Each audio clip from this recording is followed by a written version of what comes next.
so we can have a blooming good conversation and find out more about the organisation and about the tweets. Good afternoon, Jayda. Hello, how are you? I'm very well, and thank you for taking the time to come on the show. I bet you've never had as much publicity as this, have you? I have to say it's been a busy couple of days. Let's put it that way. Okay, what did you make of it when you first realised the most powerful man in the world had retweeted you? I was delighted, as you can imagine. I mean, I'm, a huge supporter of Trump. I was an avid campaigner throughout his presidential election. Delighted when he took office, and given my current plight, in that I'm headed for jail for. Well, you're heading for trial. But let's be careful about talking about that because for obvious reasons. But go back to Trump. So you're a massive Trump supporter, yeah? Yeah, I mean, look, I think certainly President Donald Trump and myself and Britain First as an organisation, we see eye to eye on a number of big issues, Have you been surprised by the reaction from both the Conservatives, well, in fact, the whole of Parliament, to your organisation and to these tweets, and the fact that the President has retweeted them? Has that surprised you? I'm getting to the point where nothing surprises me with our establishment. But, I mean, yeah, look, this is completely ridiculous. The hysteria around the fact that the President of the United States has dared to retweet what if we pull this down to what it is a political opponent of Theresa May. Okay, because I am an elected political leader. I'm an elected deputy leader of the British political party. Yes, we hold very different views and values to our Prime Minister, but democracy kind of counts for the fact that we can have different views. And the fact that Donald Trump is now, there's calls for him to be banned from our country for retweeting my content, I just think is just outrageous. Well, let's go on to that in a moment, but you talk about you being a political party, but I understand your party's not allowed to stand in elections now, is that correct? I thought the Electoral Commission had jumped in. No, not at all. I don't know where, there's loads of these theories that kind of get bounded about. I don't buy into too much. We've just launched Britain First Northern Ireland, so we're actually contesting elections on the mainland and in Northern Ireland, and we're fielding about 50 candidates next year. Okay, let's go through some of these allegations. I want to give you the time to answer them. What about the fact that people say the killer of Jo Cox, the MP, shouted Britain First as he stabbed and shot her to death? What do you make of that? Was he connected with your organisation? No, absolutely not. And the police made a public statement confirming that he was nothing to do with our organisation. The fact that it was irresponsible reporting. It was an MP, it was a Labour MP that started that whole thing. Do you condemn the murder of Jo Cox? I was just about to. I mean, look, the guy, let's get something clear here. The guy had some serious issues, and that the killing of an individual, a killing of an MP, is just obviously something that we condemn wholeheartedly. I did at the time, but once again, the left, the Corbynites jumped on this opportunity to try and condemn Britain First. In fact, I think the chap on Sky News that was alleged to have said this chap shouted Britain First refuted that claim and said he didn't. He said Britain for the British or something like that. Okay, all right then. So you say the left and the Corbynites are now attacking you, but to be fair, so's the Foreign Secretary, Boris Johnson, so's Theresa May, so's Amber Rudd. It's right across Parliament. No difference. No, okay, fair enough. That's your opinion. Okay, so what is your party? They describe it as far right. What would you describe it as? Just right. just. What does it? So what does it mean? What does that right. mean? I mean, not right wrong. About what?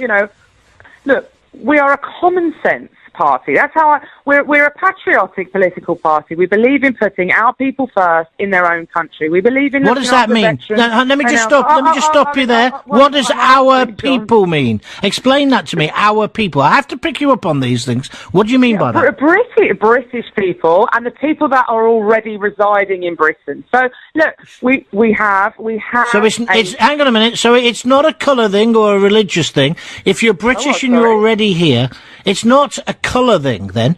It's not about race or whatever, or where your parents came from. It's about putting British people first, making Britain great again, to coin a phrase from Trump. Yeah, of course, exactly. You know, and look, this is the crux of the matter, is that we get labelled with these ridiculous terms, racist and fascist and all the rest of it. But quite frankly, all we're asking for are for people to be as proud and as loyal to this country as myself and party leader Paul Golding and our members and supporters are. So that doesn't matter if you're, black, white or polka dot, or whether you're, Muslim, Sikh, atheist, Christian, I don't care.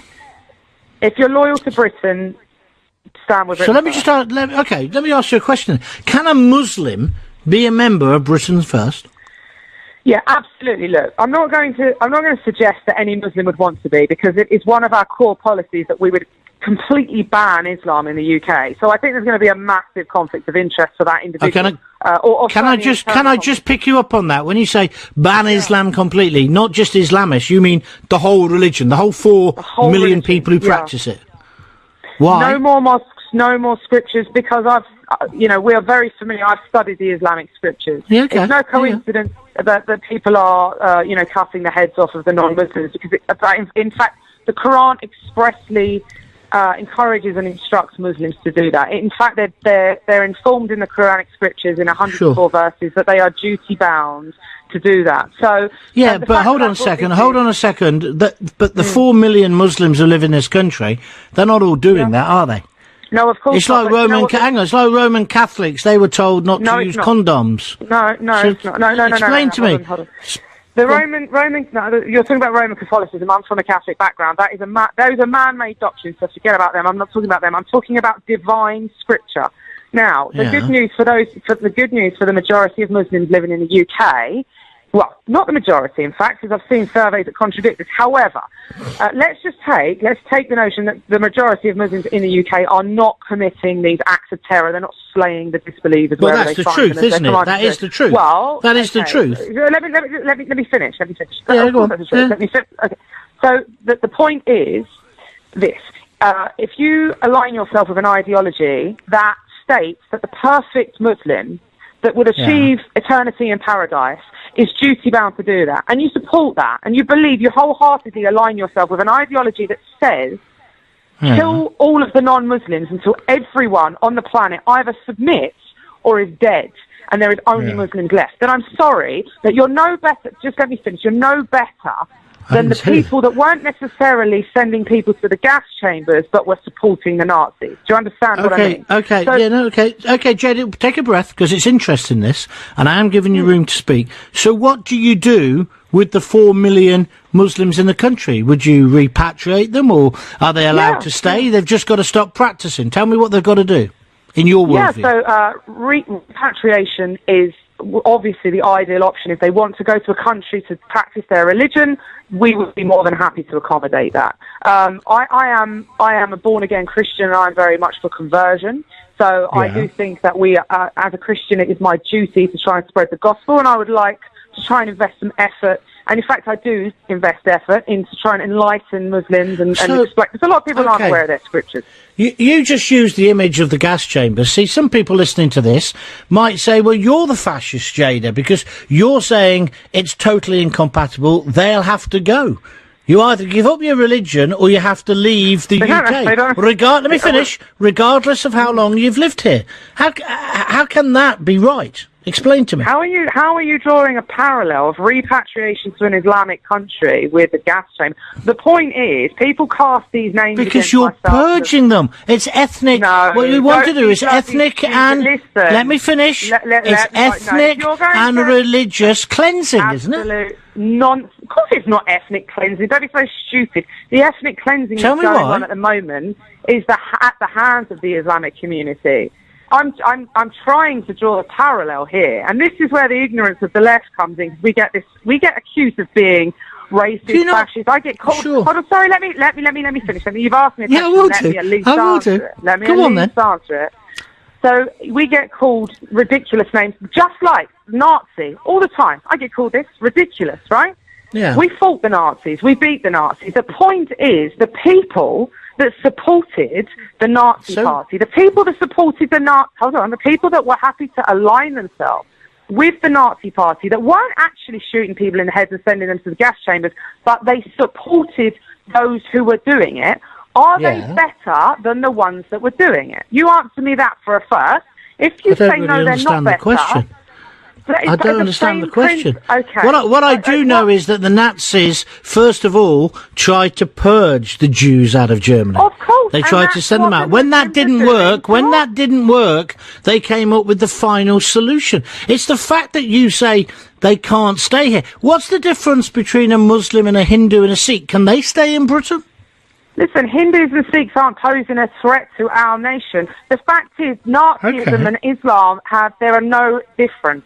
Nazis and Muslims share so many core principles. It was the Nazi Party that was taking people to the chambers. It is the Islamic ideology that is saying cleanse the world of non-Muslims. Let's then move on for a moment, and we'll leave that issue there. Let's talk about the actual videos. Is it true one of them is fake? What about the other two? Do you ever check when you put these videos up before Donald Trump retweeted them? Do you check the veracity of them? I'm not going to sit here and claim that I go through absolutely every single video. Well, I'm not asking you to. The three videos that we're discussing at the moment, John, did you check them out? If you want me to answer a question, please allow me a certain amount of time to speak. I don't need a lecture. I don't need a lecture on how to broadcast. I've got 30 years of experience. I'm giving you much more room. I'm giving you much more room than you got off Mr. Ferrari this morning, and I'm interested in what you're saying. I haven't. No, I don't think so. I have an absolute right to ask you these questions. Those three videos, did you check out whether they were true or not? Go on then. Allow me to answer you. Of course, they were real videos. They weren't staged. The attacks were absolutely legitimate. They weren't staged. They weren't actors. Now, they've reported that the young chap in one of the videos wasn't a first-generation migrant. Look, let's get hung up on detail of whether he's a first, second, third-generation migrant, or let's look at the big picture, which is the reason Donald Trump tweeted them is because he was highlighting the issue of open borders and mass immigration. That's the crux of the matter. But Donald Trump isn't saying he's going to get rid of all the Muslims or they've got to give up their religion if they want to stay in the United States, is he? No, he's not. But Donald Trump equally has a better grip on his country than we do. And the fact is, I am not Donald Trump. I'm Jayda Fransen. We are Britain First. And our policy is that we would back... And more to the point, if you are a Muslim and you want to integrate into the British way of life, and you don't believe in the scriptures that say kill the disbelievers, then stay in our country and integrate.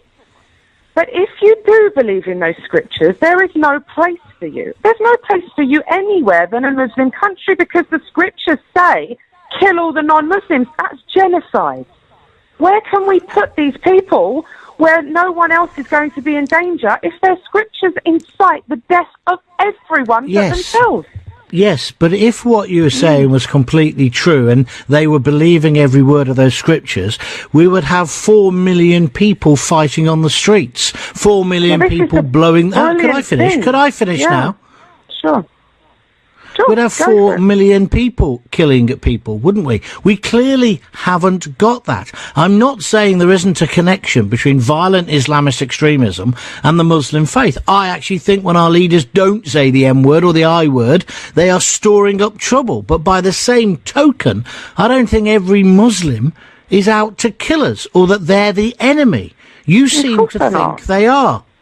No, we're not. Well, they are, because you're saying you have to give up your religion or leave. No, you're saying give up the religion or leave, is what you're saying. It's clear.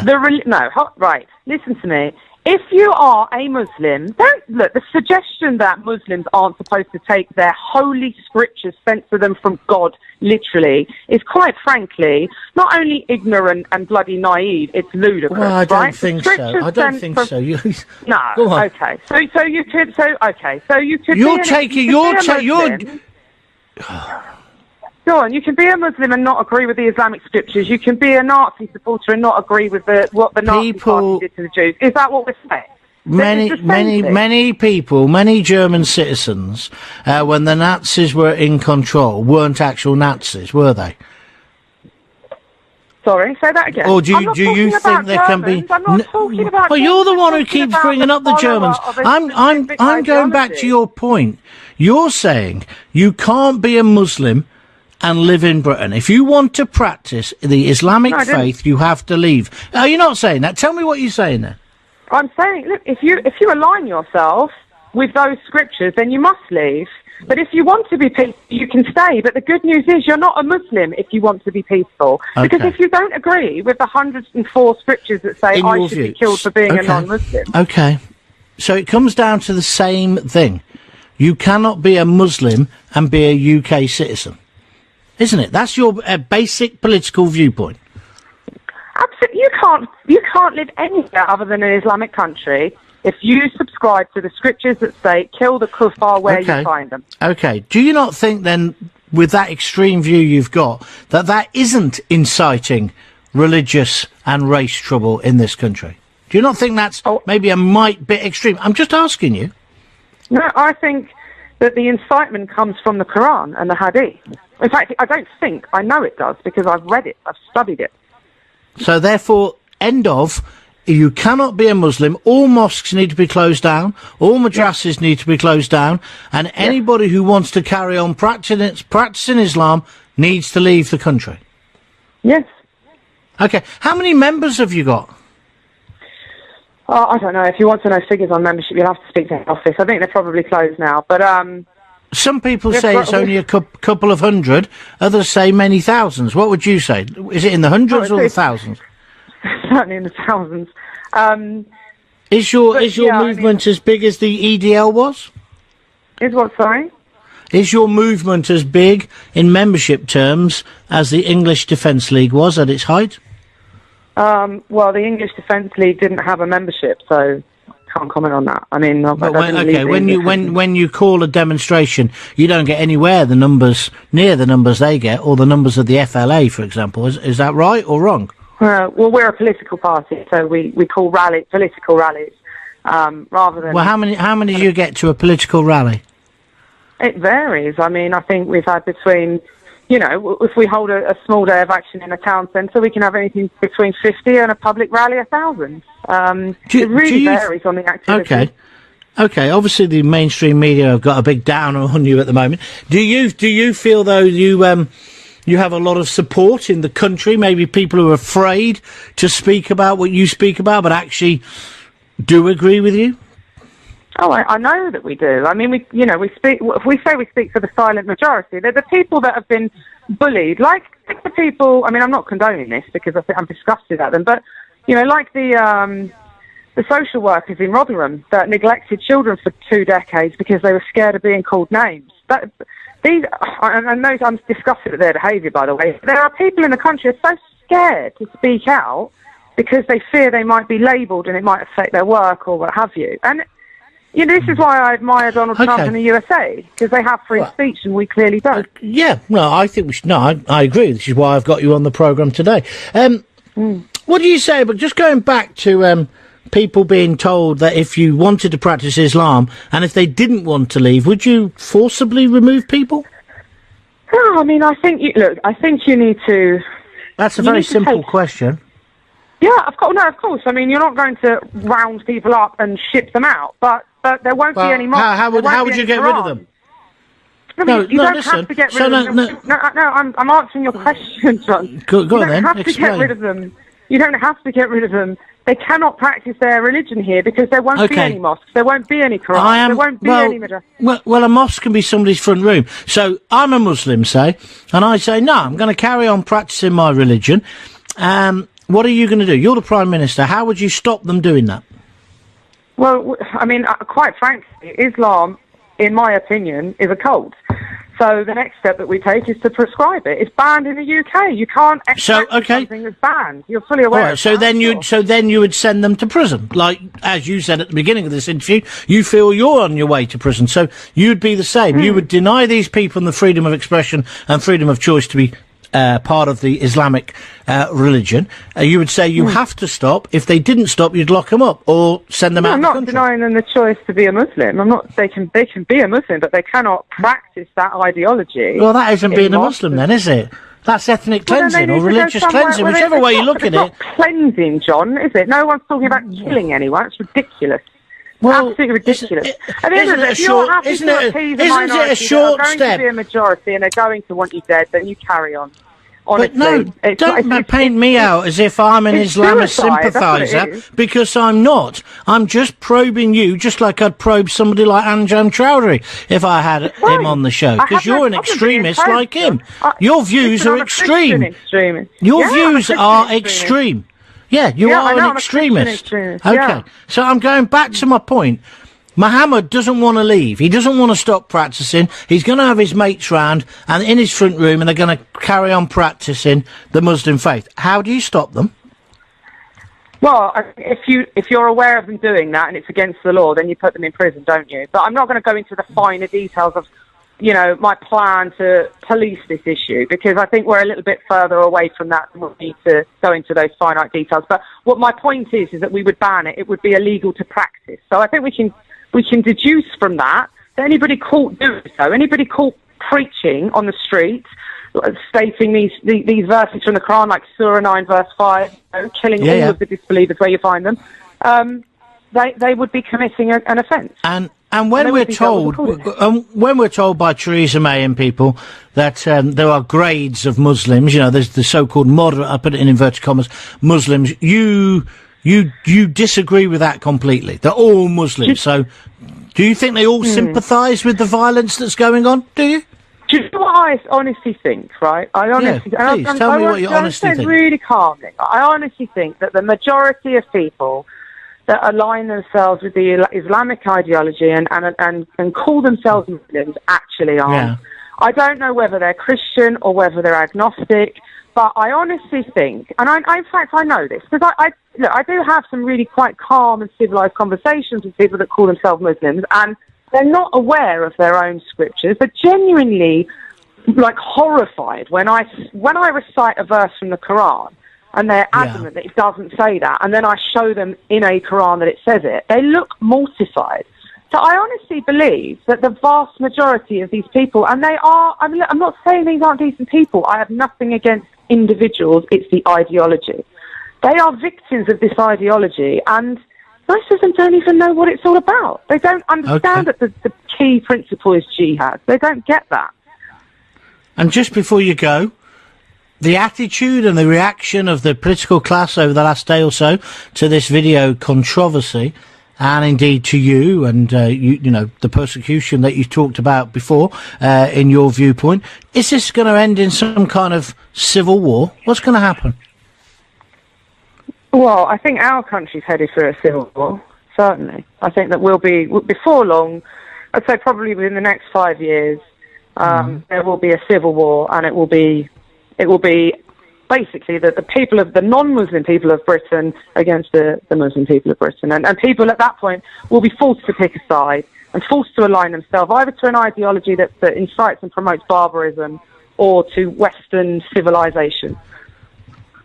Thank you for coming on. That's Jayda Fransen from Britain First. She had her freedom of expression. She had her freedom of speech. Now I want to hear what you say. Sanjay is in Leicester. Good afternoon, Sanjay. Afternoon, John. You right? Yeah. What do you want to say? I want to say that I'm happy Donald Trump retweeted her tweet, because he was seeing so much injustice to Jayda Fransen in the UK, her being arrested for freedom of speech and things. It was just ridiculous.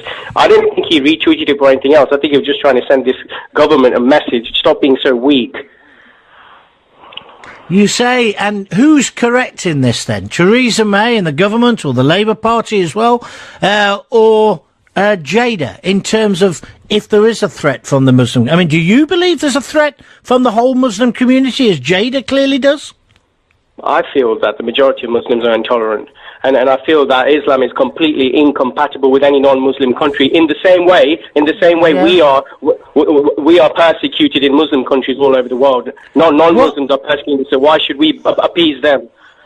Well, maybe because we're more civilised. I don't know. But Jayda, what religion were you brought up in? I was brought up as a Christian. What were you brought up as?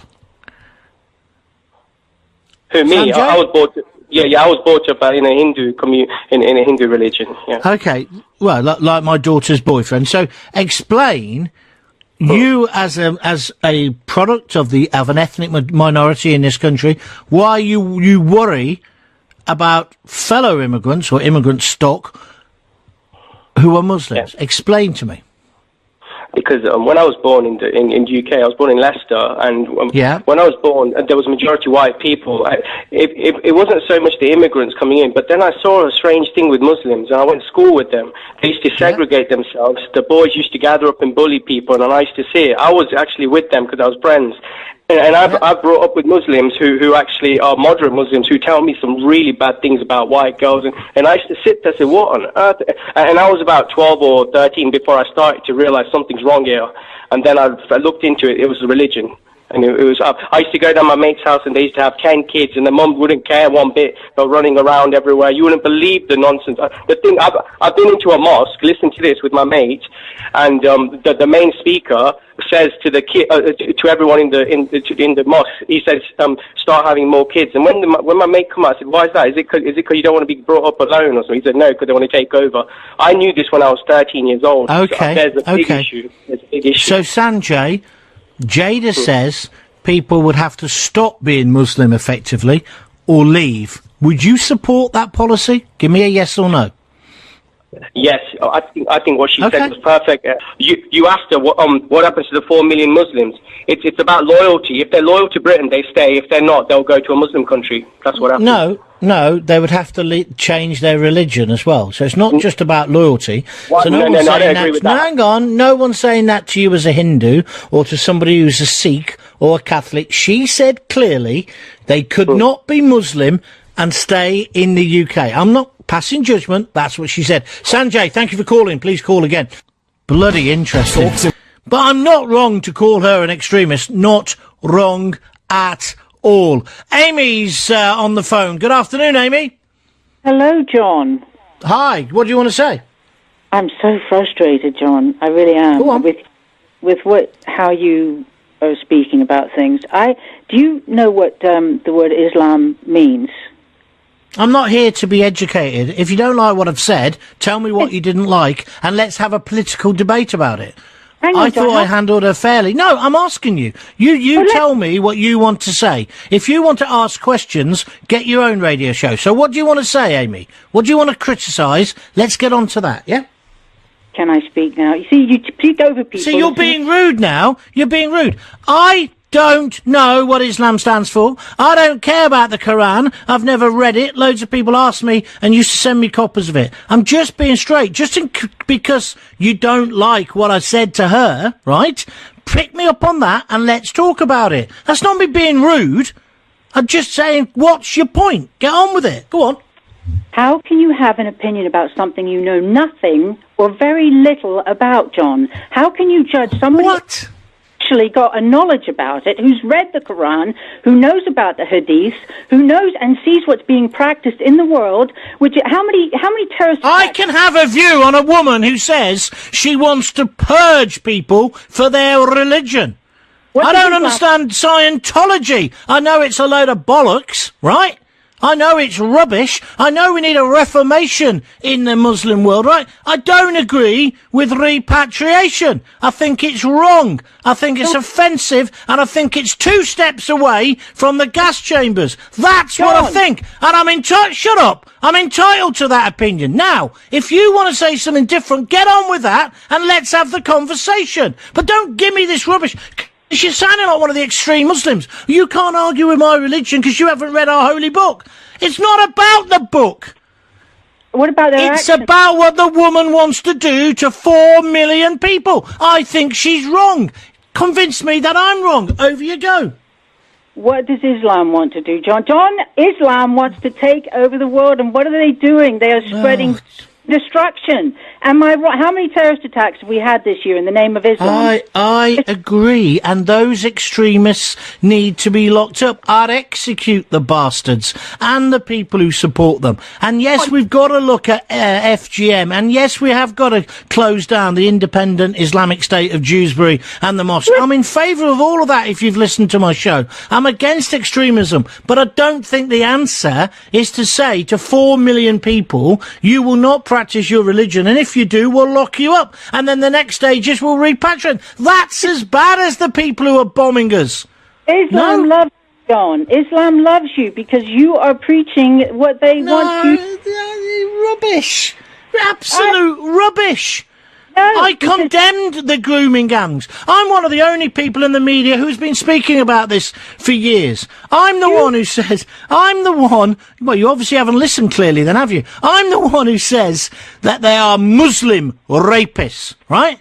I've said that for ages, and I've said let's confront the elephant in the room and let's have these discussions. But by the same token, I'm not supporting the government and this hysteria over Trump. I didn't even say that, these are a far-right party and they should be banned. I gave the woman 25 minutes. But when she talks about saying to people, you cannot practice your religion, right? I'm against that because that's denying them their freedom of expression and their freedom of speech. She is as bad as Anjam Chowdhury. Back to you. Are we living in extreme times right now with all of these terrorist attacks under the name of Islam throughout the world? Are we not living in extreme times? Yes, we are. Or extreme times calls for extreme measures. We need Islam from spreading and taking over the West. So would you have the force? Okay, let me ask you a direct question. Would you forcibly deport all Muslims? If they want to practice Islam, yes. Don't hedge your bets. Don't hedge your bets. If they're Muslim and they want to practice their religion, they've got no place in the UK. Is that your view? They go. They have to go. Okay. I'm not killed, John. Don't put this is what... No, that's your view. Your view is that 4 million people, if they want to practice that religion, that particular religion, they have to leave the UK, yeah? To an Islamic country, to a Muslim country, because it's not conducive. How many Jewish people and Christian people... Amy, that's your opinion. Thank you. Wayne or Ron? Let's go to Wayne in Bolton. Hello, Wayne. Hello, how are you doing, John? Right. Hold on. Stop. My ears are almost bleeding. It's like being at an Ozzy Osbourne concert. Can you turn him down a bit, please, lads? The last caller was too loud as well, Amy. Right, Wayne, fire away again. Go on. Let's have the passion, though. Go on. Yeah, well, I have got the passion, believe you me. The reason I called Michael just wound me up a little bit there. He said that Jayda was going on about the Muslim equivalent of the Old Testament. There is no Muslim equivalent of the Old Testament. Everything there is written down in the book. It is actually the Old Testament. And you also go on about reforming Islam. Now, there are over 100 Reformation organisations around the world who are trying to reform Islam. And you know what? They've not reformed one single thing. And they will never, ever. Wayne, Islam, shush. I understand. You don't need to say much more. I know what your position is now. However, would you agree that if somebody wants to practice the Muslim religion, that's incompatible with living in the United Kingdom, and therefore they either have to give it up, or if they don't, they'll go to prison, or they'll be thrown out of the country. Do you agree with that? It's not a religion. It is not a religion. And as soon as everybody gets to realise that Islam is not a religion... Hold on, shush. You're gonna blow a fuse in a moment. Answer my question. Whether it's a religion, a cult, a political ideology, are you saying that if people believe in it and they want to practice it, it's incompatible with living in the United Kingdom? Yes or no? It's incompatible. Like it's incompatible with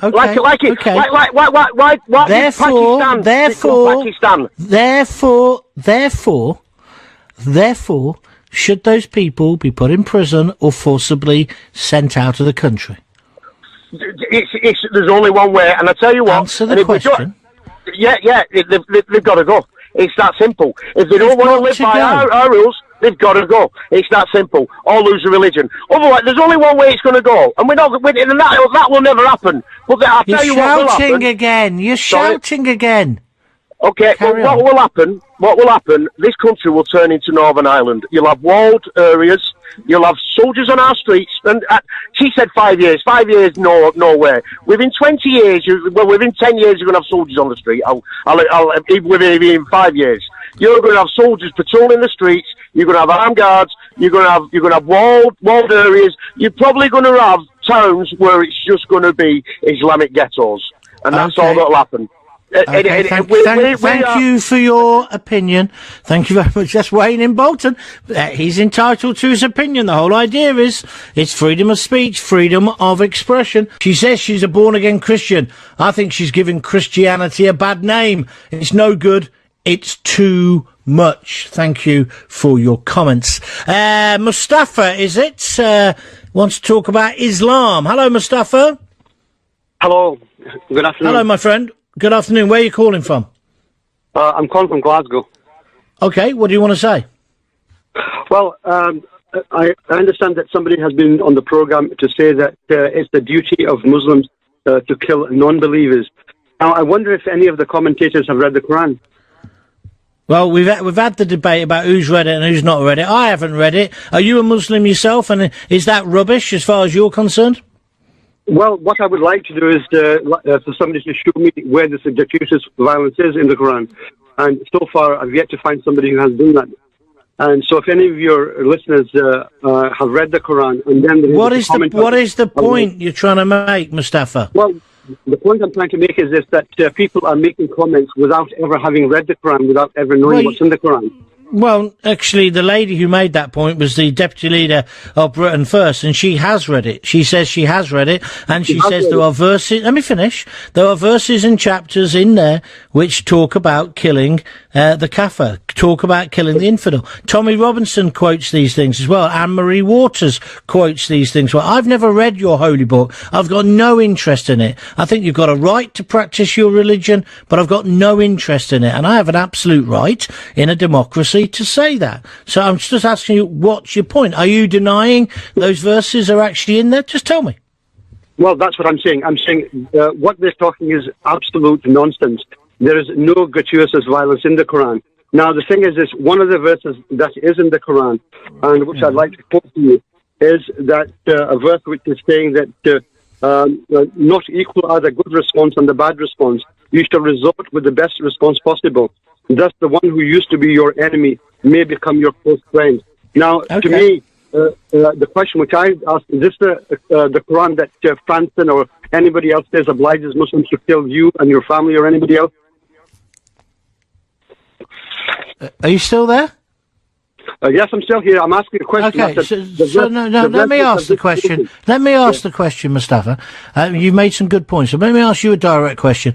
Why does the Muslim faith and Islam in general get such a bad rep then, or a bad PR in this country? Well, why are people feeling... Let me finish. Why are they feeling so angry about it? And why are the people now saying Muslims have got to stop practicing their faith? It's incompatible with living in the UK. Your views?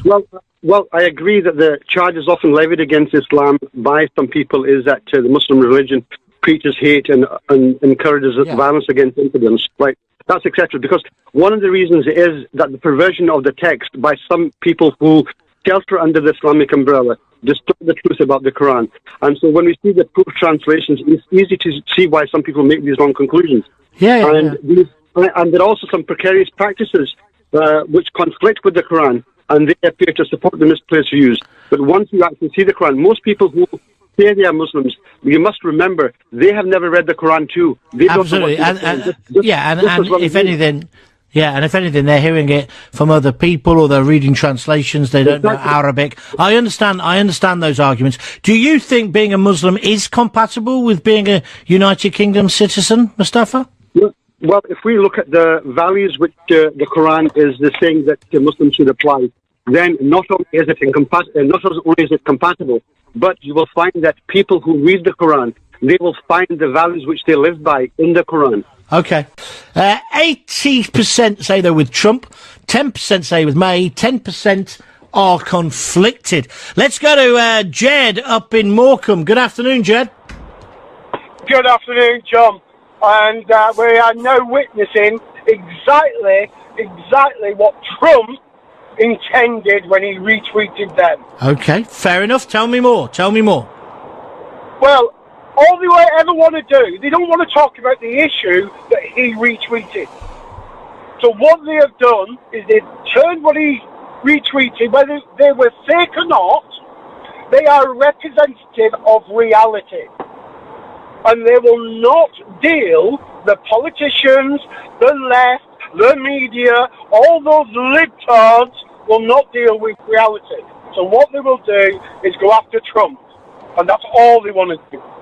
Okay, so what... hang on, Jed, get off your soapbox. Just tell me then, what should they be talking about today? I'm with you about Trump, and I believe it's ridiculous what has happened in Parliament and in the mainstream media the last 36 hours, including people saying cancel the state visit and arrest him. Nonsense. I'm with you. What is the issue they should be discussing?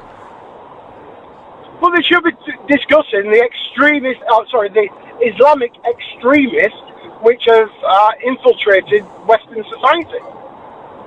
Which are? Which are the terrorists that are blowing up our kids, that are mowing down people on London Bridge, etc. We're not talking about that. I agree. But that isn't all of the Muslims, is it? No, absolutely not. And I am fed up of qualifying when you talk about extreme Islamic terrorism. You always have to say, but not all Muslims. Yet, when the political class want to slag off white British males, it's all white British males. Yeah. No, I agree with that. That's completely wrong. Jed, you've just made a very, very good point there. But would you go as far as Jayda, who said basically you cannot be a Muslim, it's not compatible with living in the UK? Would you go that far?